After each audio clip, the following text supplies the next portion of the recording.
সুপ্রিয়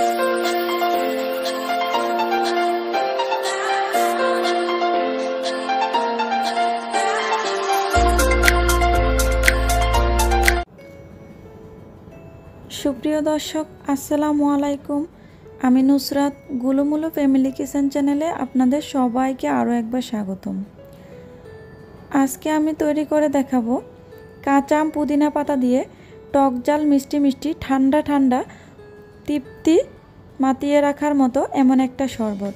বাসায় একবার ট্রাই না করলে বুঝতেই পারবেন না কতটা মজাদার, বলে বিশ্বাস করানো যাবে না, এতটাই টেস্টি এবং কলিজা ঠান্ডা করার মতো একটা শরবত। ইফতারের সময় যদি এই শরবতটা তৈরি করে বানিয়ে খান, গ্যারান্টি দিয়ে বলতে পারি ছোট বড় সকলেই বারবার আপনার হাতে এই শরবত খেতে চাইবে। আমি এখানে একটা কাঁচা আম ভালোভাবে ধুয়ে ছিলে নিয়েছি। এখন আমি ছোট ছোট করে টুকরো করে কেটে নেব। সবাইকে একটা অনুরোধ করব, প্লিজ একটি লাইক দিয়ে ভিডিওটি শুরু থেকে শেষ পর্যন্ত দেখবেন। আমার চ্যানেলের কোনো একটি ভিডিওর কোনো একটি অংশ যদি আপনাদের মনে ধরে ভালো লাগে, চ্যানেলটিকে সাবস্ক্রাইব করবেন। আমটিকে আমি ছোট ছোট টুকরো করে কেটে নিয়ে নেব, যাতে ব্লেন্ড করতে সুবিধা হয়। ইফতারের সময় ঠান্ডা ঠান্ডা এক গ্লাস শরবত খেতে কিন্তু সবারই ভালো লাগে। কম বেশি আমরা সবাই কিন্তু শরবত দিয়ে প্রথম খেজুর খাওয়ার পর রোজা খুলে থাকি। এখন আমি নিয়ে নিয়েছি বেশ কিছুটা ধুয়ে পরিষ্কার করে পুদিনা পাতা। এর মধ্যে একটা লেবু পাতাও আছে, যেটা পুদিনা পাতার সঙ্গে মিক্স হয়ে গেছে, আমি আলাদা দেখাতে ভুলে গিয়েছি। একটি লেবু পাতা নিয়ে নিয়েছি আমি এখানে। বেশ কিছুটা পুদিনা পাতা নিয়েছি, আর নিয়েছি কাঁচা আম।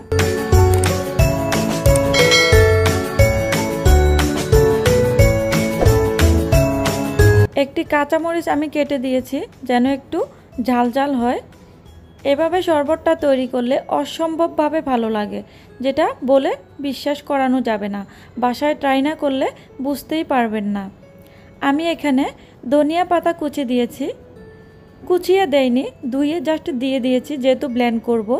আমি এখানে বিট লবণ দিয়ে দিয়েছি স্বাদ মতো, চিনি দিয়ে দেব স্বাদ মতো।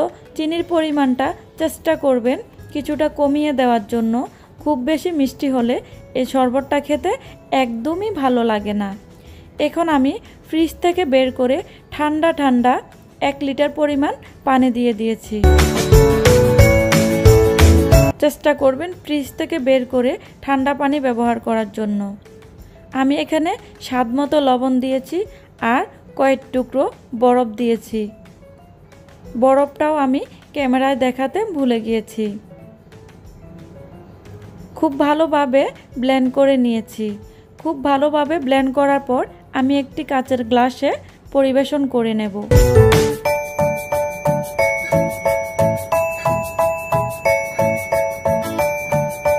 ইফতারের সময় খেজুর মুখে দেওয়ার পর এরকম 1 গ্লাস ঠান্ডা ঠান্ডা শরবত হলে কিন্তু কলিজা ঠান্ডা হয়ে যায়।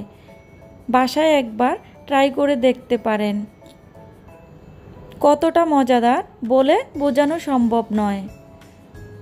আমি একটু সুন্দর দেখানোর জন্য এখানে একটা পুদিনা পাতা দিয়ে পরিবেশন করে দিয়েছি। আর আমি এখানে 3 টেবিল চামচ পরিমাণ তোকমা দানা আর ইসবগুলের ভুসি ভিজিয়ে রেখেছিলাম, সেটা দিয়ে দিয়েছি স্বাদ বাড়ানোর জন্য। আপনারা চাইলে এটা স্কিপ করতে পারেন অথবা চাইলে দিতেও পারেন। তৈরি হয়ে গেল কলিজা ঠান্ডা করার মতো কাঁচা আম পুদিনা পাতার শরবত। আশা করি আপনাদের কাছে ভালো লেগেছে। আল্লাহ হাফেজ।